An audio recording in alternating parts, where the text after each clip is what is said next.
What's up, guys? Welcome to episode 15 of the Elephant Wire Podcast, the show where we break down song lyrics and don't play you a damn second of the song because major labels are thieving babies that would sue us up the ass. This week's episode, we're going to be dissecting the song Hollywood by Kota the Friend. Let's fucking get some. Welcome to the Elephant Wire Podcast. Music. Drugs. Laughter. Lyrics.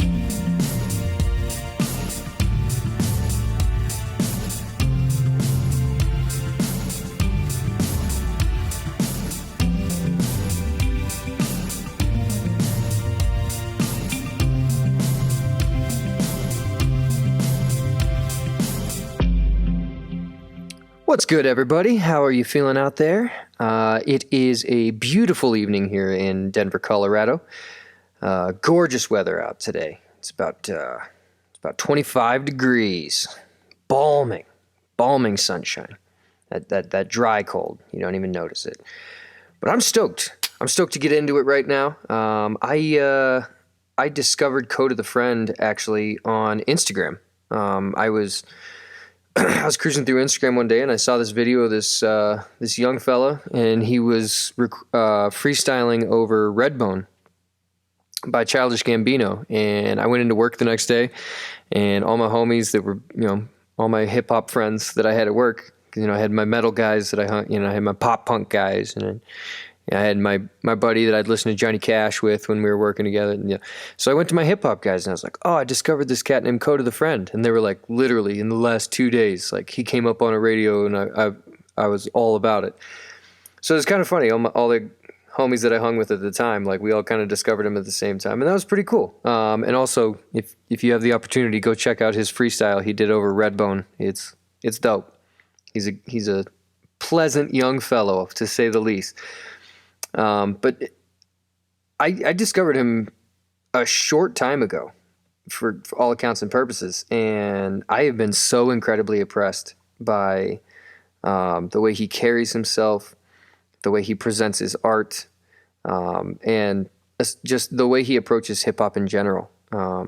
We talked a little bit in the Open Mike Eagle episode about cats that approach hip hop like art rap, and how much different that is than the majority of mainstream rap and what it's become, and even old school rap. This is a relatively new style that we get to see and we get to be a part of. But Kota the Friend is an independent artist to the fullest extent. And we'll get more into the depth on that. But like right off the bat, before we even did anything else, I wanted to share a quote by Kota the Friend in an interview that he had with DJ Booth. He said, "I don't sell out. I don't care about how much money I have. I just care about being genuine. So I make sure my music is authentic as me, and I'm as authentic as it." And I think that the fact that he wants it to work both directions, and that's what he strives for, that's what he views as success, is that being genuine, making music that is authentic, and then being as authentic as his music portrays him. So, with no further ado, let's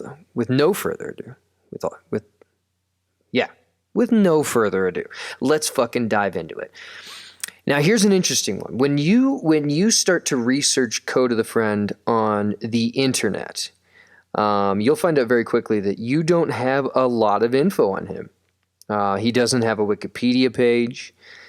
His bio sections on anything out there, like if you go to Genius or Spotify or iTunes or any of those things, they're honestly pretty short and sweet.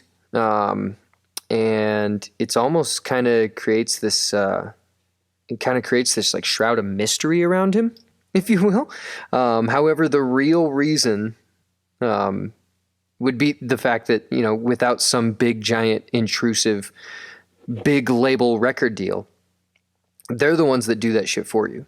They keep those things up to date. They're hiring professionals to add and take away information. Kota is doing this shit himself. He is as I said, he is a independent artist to the fullest extent. And this is not something that's important to him. being able for someone to be able to Wikipedia him. This is not important. And especially as we go through this song, this is kind of the topic of the song today, is exactly that.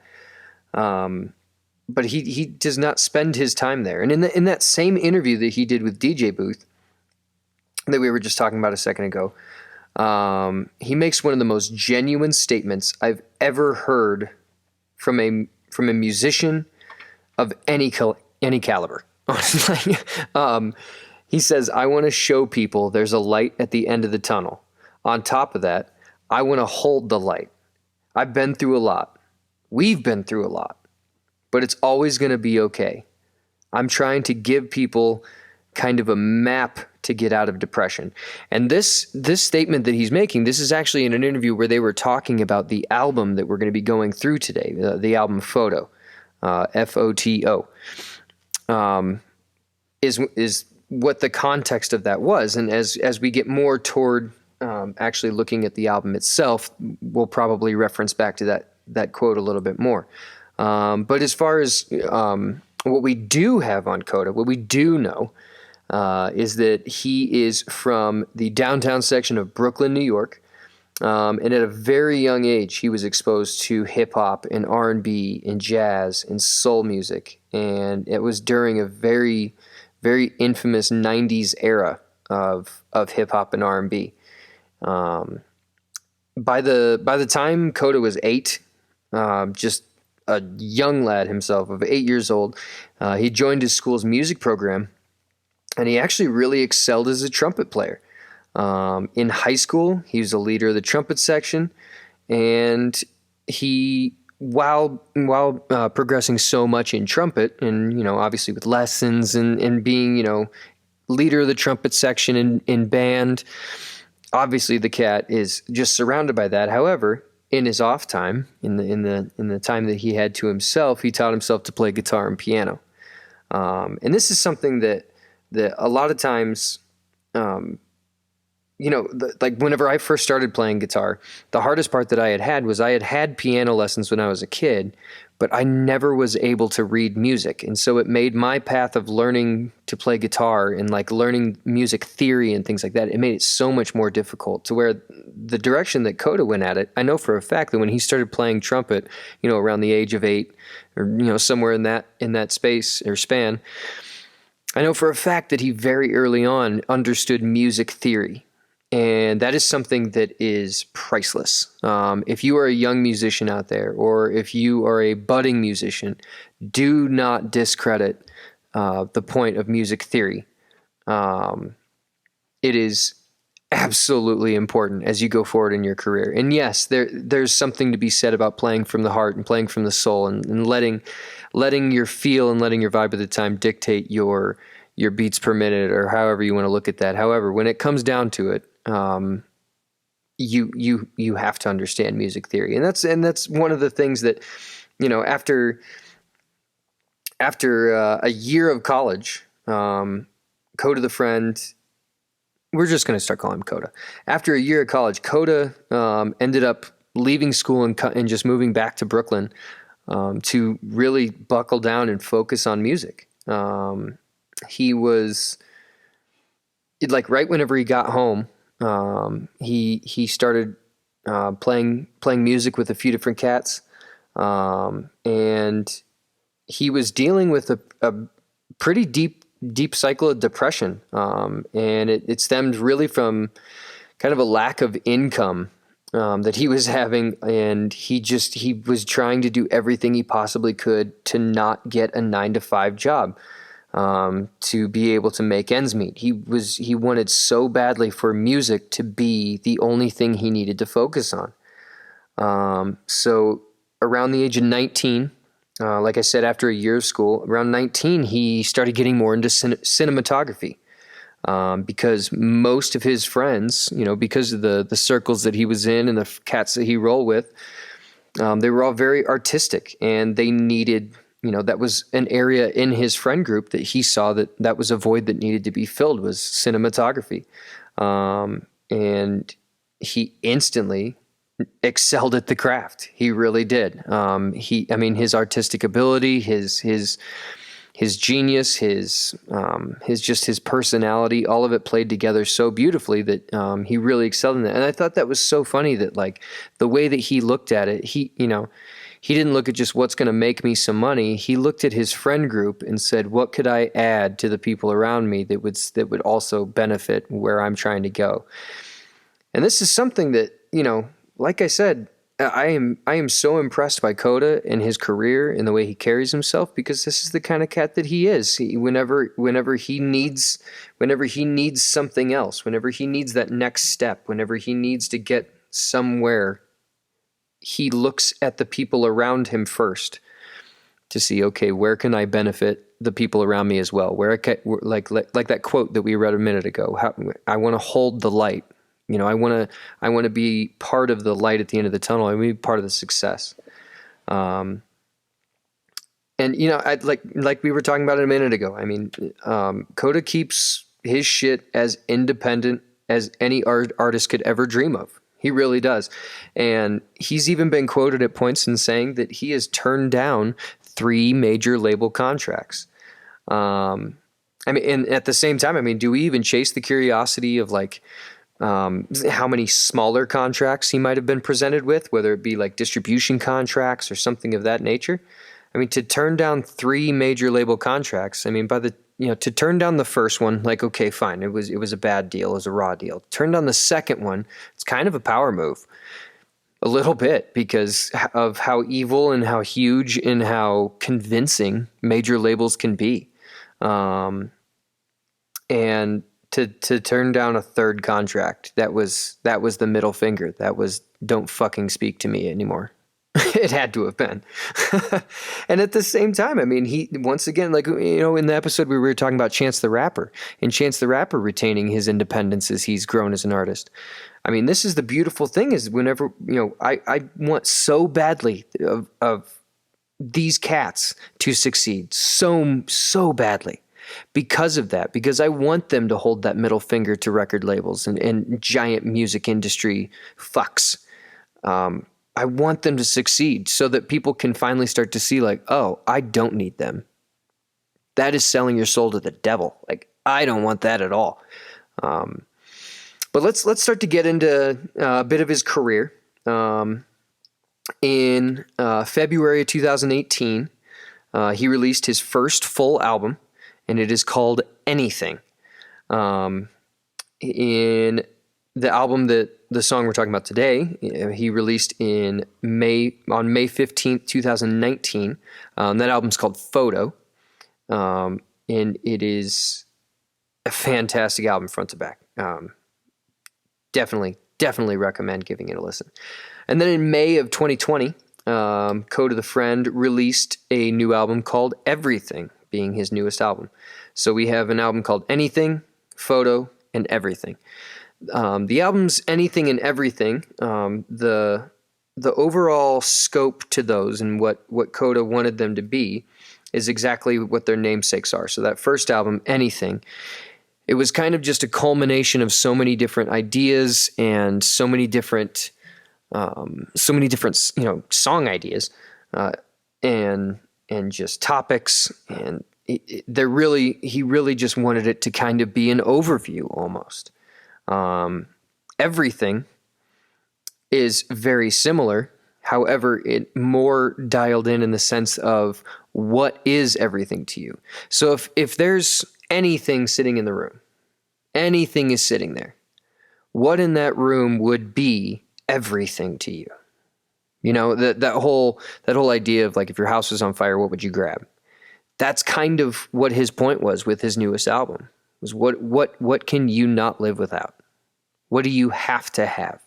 Because if you have anything at your disposal, what in that would be everything? Well, right in the middle of those two albums, the album that we're going to be talking about a song today, the album Photo. Photo is a little more introspective. It's a little more, I always get them confused. Is it biographical or autobiographical? I don't know. I'm a fucking idiot. I say I research these things, but then sometimes things like that, just autobiographical, biographical, I don't know, I'm a big dumb idiot. Somebody You know what I'm talking about. But that's the album Photo for him. And he was going through a very anxious phase. He was dealing with a lot of depression at the time. And so he has also said before that the album Photo is almost like his roadmap that he followed to kind of break through that other side, to kind of burst out of that depression. And that's why I think Photo might be my favorite album by him. Basically because of that, because it's almost like there's this sense of camaraderie there.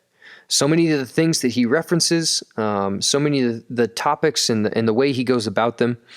And then, like we've been saying before, I mean, just the way that he approaches hip hop in general, the way he approaches his artistic genius, all of it plays into a fantastic front to back album called Photo that came out in 2019. And like I said, I mean, the intention is, it was just supposed to be a snapshot, thus the name. It was just supposed to be these little snapshots of various points in his life. And the song we're talking about today is track 4 of 19. And this song specifically, like we were talking about in the parameters of the album Photo, being like snapshots of his relationships with family and friends, and how his music gains popularity. He's as we start to really dive into this song, he obviously understands as his music has gotten more popular and as his career has grown that a few of those relationships has changed. However, he does definitely lay out, he's still very attached to his roots, and has a great desire to use his success for good. However, the overall moral to this song would be that he doesn't feel that he needs to prove this to anyone at all. He doesn't owe anyone an explanation, but at the same time, he knows full well, he's very self-aware of the changes that have been made or the person that he has become. The song itself is 4 minutes, 2 seconds. Throughout the verses, we have an awesome part of a chorus or a choir singing some ahs, and this adds an awesome air to the song. This very uplifting air to it that almost makes the song feel lighter whenever the chorus comes in, or whenever the choir comes in. During the chorus, there's a very similar singular female voice that's singing in the background, and that adds a very similar element, however, obviously much more simpler because it's just one female voice. In the intro, the song starts with Kota playing some guitar, and he's just kind of humming to himself. When we get into the verses, it has a more pronounced snare of anything in the beat, and it has a great deep kick to it. Awesome deep kick. But before we really start to break down these lyrics, I wanted to share one more quote from Kota, and he was quoted as saying, "I'm living the dream right now. I still take the train. I do what I want. I go where I want, when I want. My family is good. I'm only growing. More people are listening to my music, and I'm happy. I'll have to create a new goal at some point, but as far as the real goal, I've already accomplished it." And I think there's something to be said here about contentment, which is exactly what Kota's talking about, is being content. I think a lot of times we get into this very Gary V. If anyone knows who he is, he's an entrepreneur. He does TED Talks and shit. But I think a lot of times, we kind of get into this Gary V mindset of, these assholes that are exclusively driven by profit, or, maybe even the Mamba mentality of, never stop working, or always having to see growth, or always having to see gains. We forget so many times that it's okay to set a goal, see that goal come to fruition, and then kind of relax until we figure out where we want to go next. Being driven doesn't mean that you work yourself to death. Pushing anyone or anything out of your way, you know? Now, yes, there will be times whenever we have to push distractions aside to keep moving, to keep progressing. But at the end of the day, contentment will always bring more joy than a bankroll. Always. I mean, contentment is everything. And like I said, so many times we get bombarded by these, like, what are meant to be, whether it be on Instagram or Facebook or wherever we're seeing it. These are supposed to be like motivational, videos that we see. And a lot of times we end up kind of getting bombarded by them so much that we get in this mindset that we have to keep going. We have to keep trucking. We can't stop for anything. Sometimes we need to realize that it's okay to be content, and it's okay to kind of relax and smell the roses. It's okay.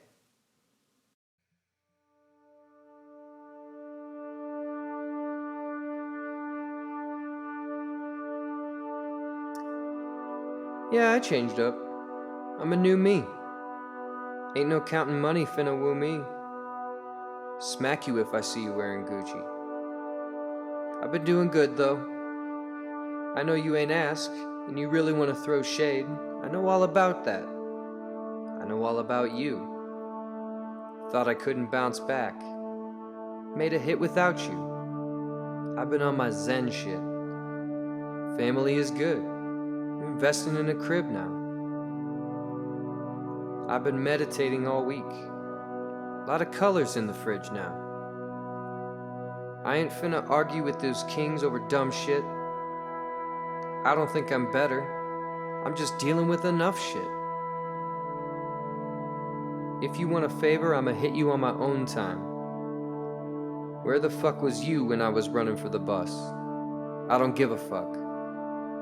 If everybody think I'm Hollywood, I don't give a fuck if everybody think I'm Hollywood.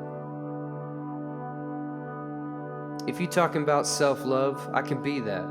Brown sugar, hot water, chamomile, teabag. Road trip out to the Ventura Beach House. When I think about it, I guess that I can see how everybody think I'm Hollywood. I can see it. How everybody think I'm Hollywood. Lil Kota playing in the backyard. King, I am busy taking pictures of my offspring.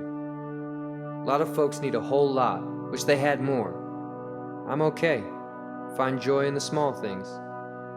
People want to see me in the limelight. I just want a hammock on the lake. Kota, you're about to get signed, right? I'd be like, King, no way. Drop top crib? Fuck a drop top Benz. I'll be out in Venice with my top-notch friends. I be hitting kings with the ... Can we kick it when you back home? ... Can you put me on the track, bro? ... Didn't even know you rap, bro. ... Yeah, came up on the grind. But you really acting like I'm leaving you behind. I don't give a fuck. If everybody think I'm Hollywood, I don't give a fuck. If everybody think I'm Hollywood. If you talking about self-love, I could be that. Brown sugar, hot water, chamomile, teabag. Road trip out to the Ventura Beach House. And when I think about it, I guess that I could see how everybody thinks I'm Hollywood. I could see it. How everybody think I'm Hollywood.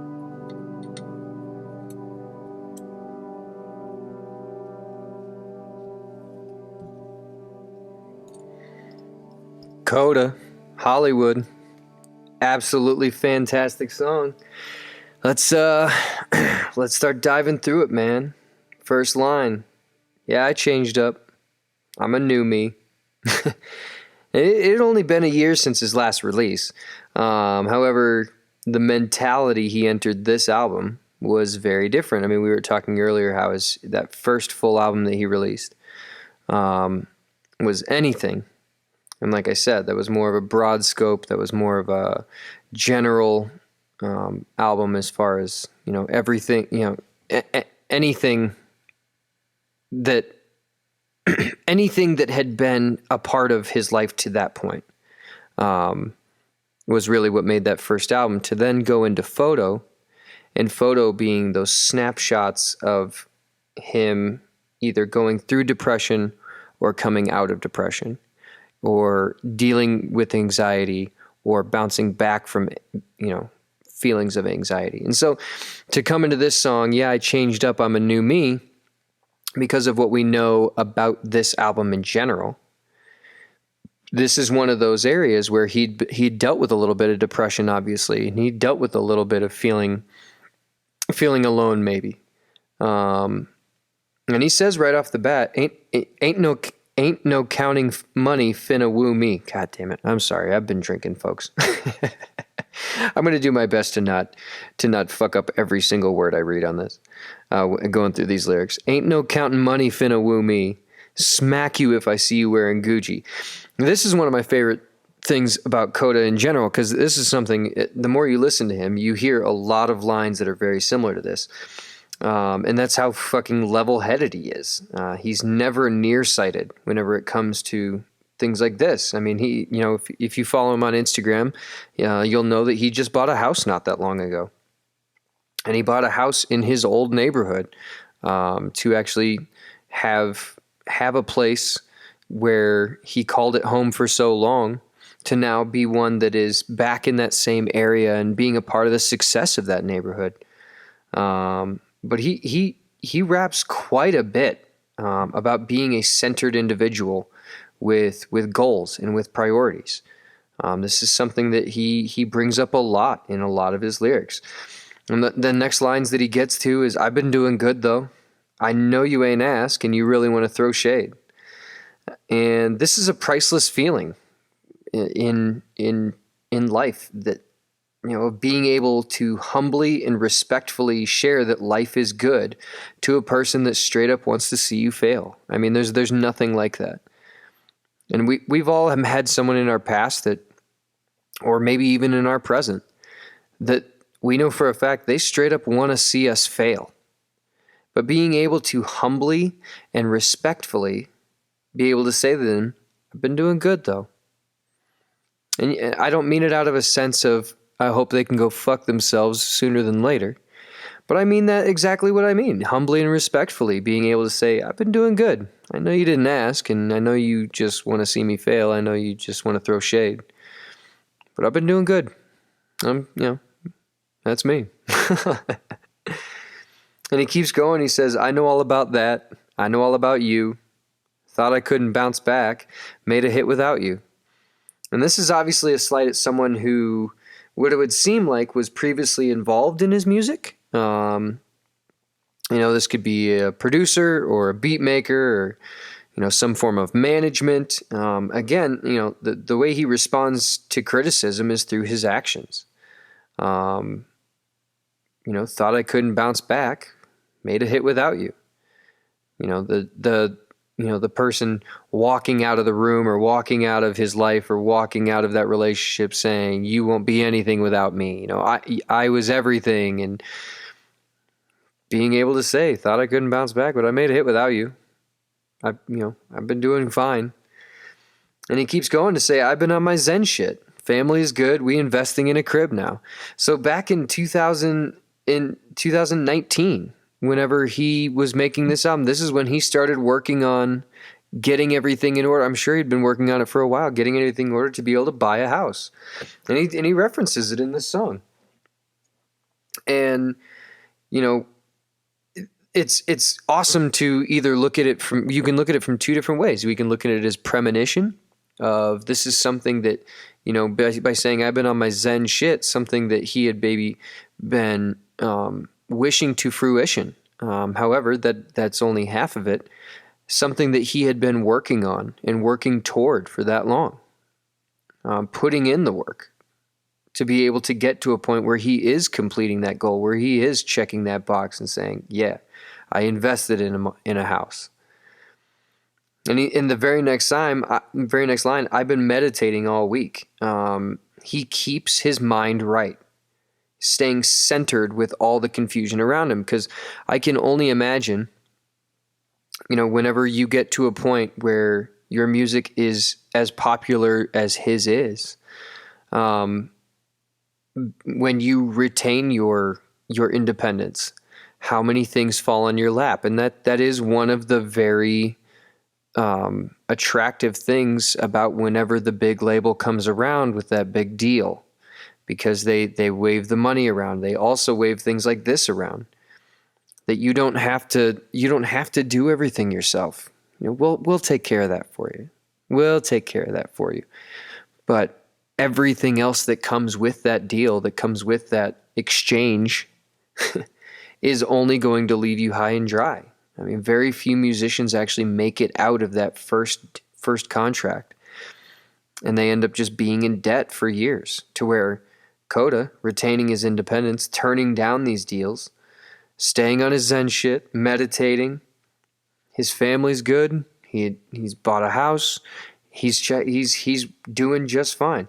And where he goes from there, he says, I'm not going to argue with homies over dumb shit.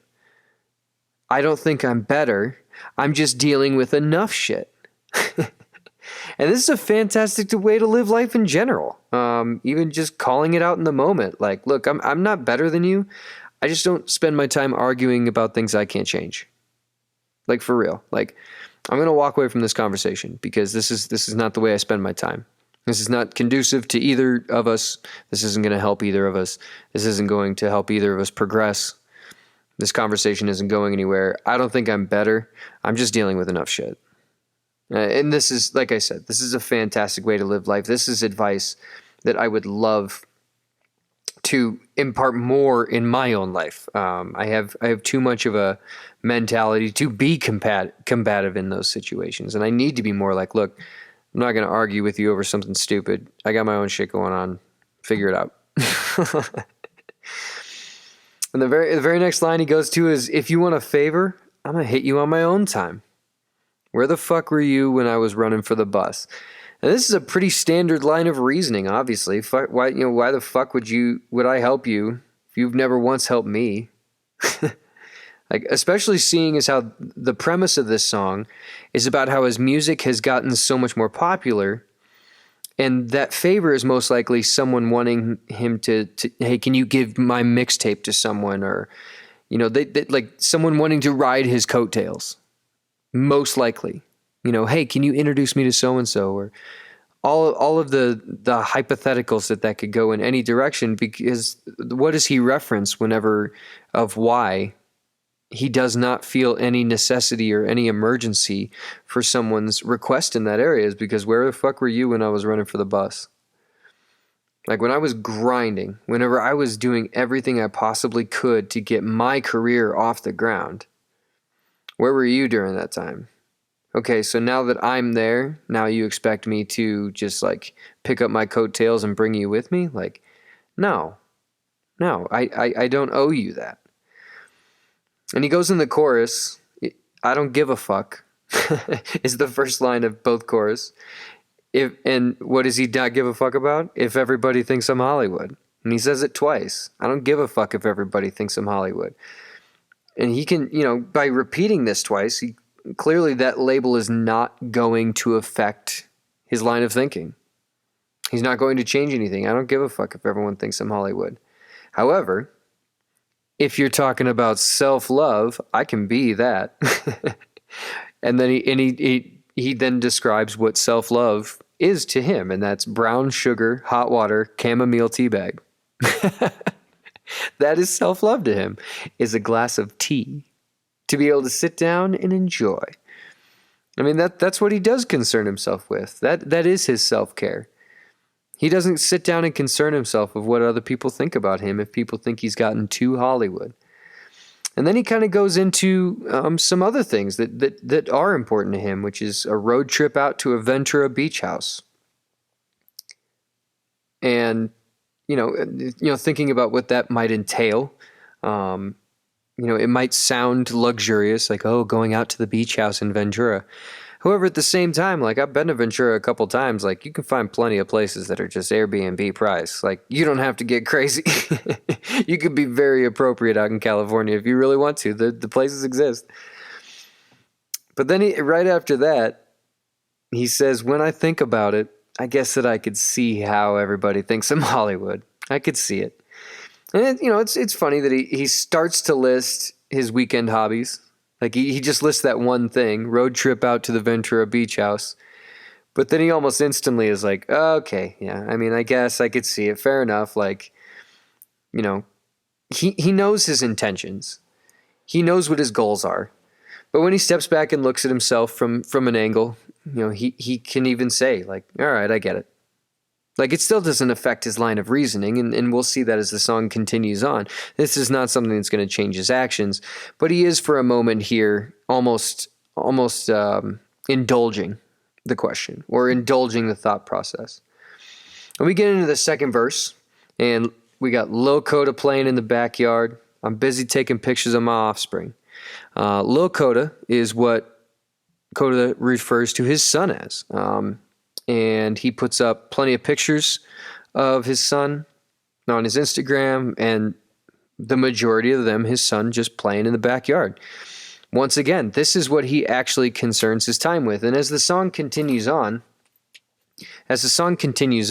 he's kind of set us up in the first verse, and with the first chorus of like what the point of this song is.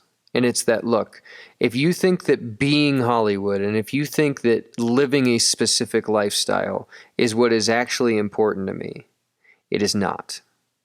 And now in this second verse, he's really going to kind of go, a few of the stanzas here that we're going through. He starts to really get into what is actually important. And what's the first thing he lists is his son, Lil Kota.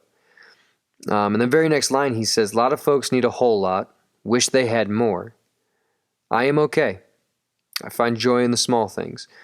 And once again, how many hip hop artists, rappers, how many out there would say a statement even remotely close to that? I mean, beyond that, how many people that we surround ourselves with would speak to this effect? You know what I mean? Like, contentment, like we were talking earlier, is a game changer when it comes to just purely enjoying life. A lot of folks need a whole lot, wish they had more. He's okay. Finds joy in the small things. And being at this point and being the kind of person that he is. I mean, it's beautiful that he can speak to this point. Because he even says the very next couple of lines, people want to see me in the limelight. I just want a hammock on the lake. Just continuing to follow suit. I mean, this is what's important to him. I just want a hammock on the lake. And then whenever you're reading through the lyrics, this next line is actually in quotes. And it says, Kota, you're about to get signed, right? Like someone's asking him this question. And then the next line is his response. I'd be like, homie, no way. No way. Absolutely not. That is not happening. And it's funny to think of this in two different parameters. One, because the young man is humble. And whenever someone says like, "Oh, you're about to hit it big, right? You're in the limelight." In his mind, no, I'm Kota, dude. I make tunes. I hang out with my son in the backyard. This is me. That's one side of this. The other side of this is Kota knows full well, as he's referenced before, that he's turned down 3 major label deals. So the other side of this is him going, "Fuck no, dude, I'm not signing that." There's both sides of this going on right now. And he gets to this next line, drop top crib, fuck a drop top Benz. I be out in Venice with my top notch friends. Now, once again, we have another California town reference here, Venice, or more so probably being like Venice Beach or something like that. However, he could very well be referencing Venice, the Venice, Venetian. But first of all, that first line, drop top crib, fuck a drop top Benz. I think what he's actually referencing here is he's talking about camping. A drop top crib, being able to open your tent, being able to open that rain fly and look up at the stars. I honestly think that's what he's referencing here, because the album cover for Photo is a picture of a bunch of people's feet around, like it looks like it may be a campsite setting. And just a picture of a bunch of different people's feet that are all sitting in a circle. And so whenever I really started to dive through these lyrics and everything else he's talking about, I just want a hammock on the lake. to then say drop top crib, that instantly made me think he's talking about camping. He's talking about a tent. That's what he's talking about there. And then to say fuck a drop top Benz, obviously, like he said in the first verse, no amount of money is going to impress him. So definitely no car, no vehicle of any kind is going to impress him. A convertible Benz, that's not on the radar at all. And then we get into this very interesting section of the second verse. And bear with me for a second. I'm going to read all the way back through it again, and then we're going to kind of talk about what I think it probably means. He says, I be hitting homies with a ... Can we kick it when you back home? ... Can you put me on the track, bro? ... Didn't even know you rapped, bro. ... Now we have a couple ways to go with this. The ... This could have a couple different meanings. So first, could very well just be leaving people on red. Because whenever I think of the ... I think of an iPhone, and that he didn't, he maybe got ready to type a response, but he never ended up really getting at it. ... Leaving someone on red. However, the other way we have it looking at this, and it's kind of on the same lines, however, just a little more open-ended, because ... being an ellipses whenever you're typing it. And what does an ellipses means? It means to just specify, like the end of a thought or an unfinished statement of some kind. So that first line being, I'm hitting, I be hitting homies with the ... Like I said, we have two different ways we can go with this, but especially when we get into the next three questions that are presented. Can we kick it when you're back home? Like, he'll respond to that when he can. He said earlier in the song that, he's not going to, if you need a favor, right there, right at the beginning of the second verse, when he says, if you want a favor, I'm going to hit you on my own time. To then get to this part in the end of the second verse, as we're talking about, ellipses being an unfinished thought, or maybe it is leaving them on red. You got ready to start typing, but nothing. And this is because of what he makes important in his life, and that's his family, that's his privacy, that's his solace, that's his zen, that's his meditation. These are the things that are important to him. These are the things that he actually cares about. And the next line he goes into, he says, yeah, I came up on the grind. You're really acting like I'm leaving you behind. And what he's saying here is he has had to do all of the work himself up to this point. So why then should he let someone else reap his reward? Why would that be something even in his thought process? Because whenever he was on his grind, think back to even the days whenever he got into cinematography. He was trying to do music, and that was all that he wanted to do was music. And it wasn't paying his bills. So what did he do? He started grinding because he wasn't about to get a 9-to-5. So he started doing cinematography. And he not only contributed something to his friend base and to the people that were around him, but he also supported himself by grinding. When he says earlier, where were you when I was running for the bus?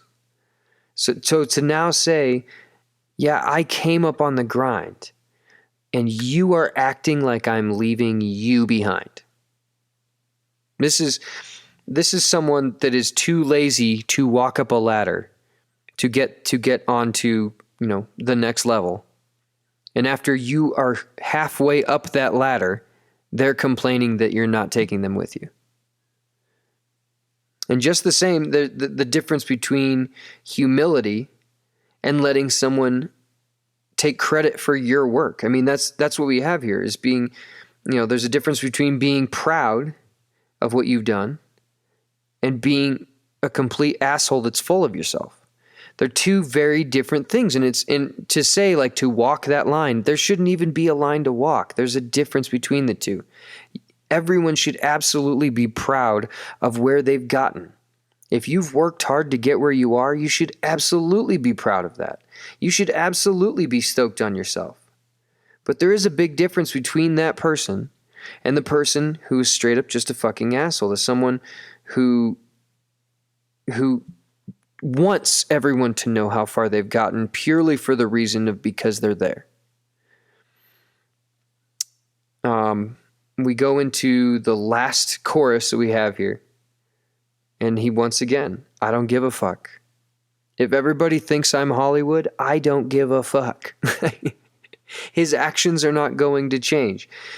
And he lists his self-care again, of brown sugar, hot water, chamomile tea bag, road trip to the Ventura Beach House. However, when I think about it, I guess that I could see how everybody thinks I'm Hollywood. And I thought of this in one other parameter too. While I was writing this episode, the other parameter that I thought of this in is I only imagine that whenever he was writing the lyrics to this song, I only imagine that there may have been, or even whenever the idea of the song came up in general, I just picture a moment where he did in that moment realize, like when he started to think about things and whenever he started to write the lyrics to this song, maybe even that line there of road trip out to the Ventura Beach House or whatever it may be, when he started to think about it, because whenever, I've been all over the U.S. and especially on the East Coast, whenever I tell people that I lived in Southern California, whenever you're in the Pacific, whenever you're in the north, especially in the Northeast, in like Connecticut or, New York, like upper New York, or even whenever I'm on just the East Coast in general, like New Jersey or, Virginia or wherever it may be. And then you get into the Midwest and very similar there. Anytime you're bringing up Southern California in general, either living there or doing work there or anything, there's this air about people of how they consider Southern California. And it's so funny how many people, I mean, whenever my wife and I moved to San Diego, I had a family member be like, "Oh, Hollywood." No, not Hollywood at all. San Diego. And it's so funny to think. I mean, moving from, how much, being in the music industry, how much he's probably had to be in Hollywood for certain things, or in the Hollywood area, for certain things music related, whether, recording or releasing or anything like that, to, the people back in his neighborhood in Brooklyn. The idea that they must have of him just because he's going there for something. And it's so funny to think that at that point, it's so innocent also, that I feel like that's why when he was writing the lyrics to this song, there came a point where he actually just went, because of everything we know about him, how transparent he is and how genuine he is, he could not help but put in there, when I think about it, I guess that I could see how everybody thinks of Hollywood. Because the whole point of the song is that he's not. And as we were talking earlier in different quotes that he's made, he does not owe it to anyone, and he does not owe an explanation to anyone. Therefore, whenever he makes a statement like this, when I think about it, I guess I could see how he is almost indulging. Once again, he's indulging the question. But this song is absolutely fantastic, and I think, if anything, what this song can really bring to us is contentment. And for local musicians out there, like I was saying, I mean, there is nothing wrong with making a goal, attaining that goal, and then kind of trying to figure out, okay, what's going to be my next goal? I mean, a lot of times, like I said, we fall into that thought process, like Gary Vee or Kobe, like the Mamba mentality, where we have to be 27 steps ahead of where we're going to be. And if that is where if you're seeing progress that quickly and you're seeing your career grow that quickly, then fucking A, man, then hell yeah, get at it. Like, keep making goals and keep knocking them down. I'm never going to tell someone to stop working hard. My point is that we don't need to run ourselves ragged just to prove to someone else. The only person we ever need to prove anything to is ourselves. The only person we ever owe anything to is ourselves. Because exactly like that, where were they when we were running for the bus? We came up on our own grind. And as long as we continue to grind for us to see our family be better, to see the people around us be better, then we're going to be just fine. So enough of that. Enough handing down life lessons. I think it is just about time that we do a local band spotlight. That's what I'm fucking talking about. This week, the Supplements, our local band spotlight. They wrote to me and said the Supplements are a 4-piece indie alternative rock band formed in 2019 by Ted O'Connell on guitar and vocals, Gianni De Cordova on guitar, Brian Cullis on bass, and Carson Martin on drums. They are influenced by bands like the Queens of the Stone Age, the Queens. They are influenced by bands like Queens of the Stone Age, The Strokes, Interpol, and they play a familiar brand of modern rock infused with hints of the band's more far-flung influences. They've just released their first studio single, the first they recorded as a whole band. On Your Own is the name of that single. And that'll be the song that will be added to the local bands that don't suck playlist.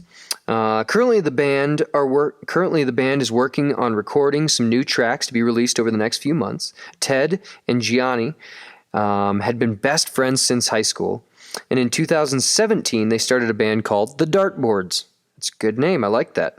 Struggling to find a better band name is the very next line in what they wrote to me whenever I was like, hey, give me a pitch for your band for the podcast. Struggling to find a better band name, in October 2017, Ted hopped on the Third Man Records Vault Chat where Jack White suggested the name The Supplements. After this point, the band sought to complete its lineup, going through quite a few talented musicians. Every past member, no matter how brief, lives in our own hearts. I like that. Amiable? Is that the word? Whenever you part ways, and it was conducive, no bad blood there. I love whenever that happens, especially in music, because there's such a tendency because of creative control by different members of the band. So I love whenever everyone stays friends in this one. Some in the form of love, some in the form of chest pains, but all is well, it seems. In 2019, with the band reduced back to its original 2 members, they decided to release an old demo tape Ted had recorded to get the show on the road. By the will of the universe, Brian and Carson both found us a month before Purple Moon's release, which is the demo tape they're talking about. And on the day it came out, we had our first practice as a full band. We started working on some new music almost immediately, and in May of 2020, we went in the studio to record some tracks, old and new. Presently, we're excitedly anticipating the release of On Your Own on September 4th. So check them out on Spotify. They're fantastic young men. Support local music. I know we're still dealing with all this COVID shit, and it feels like there's no end in sight. But keep your heads down, keep your mask on, keep 6 feet away from the asshole in front of you. We can do this. Support local music. Local musicians need our help more than ever. And if you like what we're doing down here at the Elephant Wire Podcast, jump on anchor.fm/the Elephant Wire Podcast. To those of you who are already supporting us, we have something special planned at the end of the season. So stick around. But if you like what we're doing, jump over to our websites. You can throw us 90 cents a month. Anything. The biggest way that you can support us is tell your friends. Tell your coworkers, tell your family, tell your neighbor, tell everybody, tell your babysitter. Support local music. Support the Elephant Wire Podcast. If you like what we got going on down here, follow us on Instagram, follow us on Spotify, follow us on Twitter, follow us on YouTube, follow us on Facebook. Literally anywhere that you find a podcast, we're there. Anywhere that there's a social media outlet, we're also there. We have all sorts of links and all that shit. This has been an awesome episode. I love Kota the Friend. I hope if you were not familiar with him before that you check him out. Thank you guys so much for listening. That's about all I got for today. This is Jake, host of the Elephant Wire Podcast, saying, fuck the man, hail Satan, hug your mom. We'll catch you guys next week.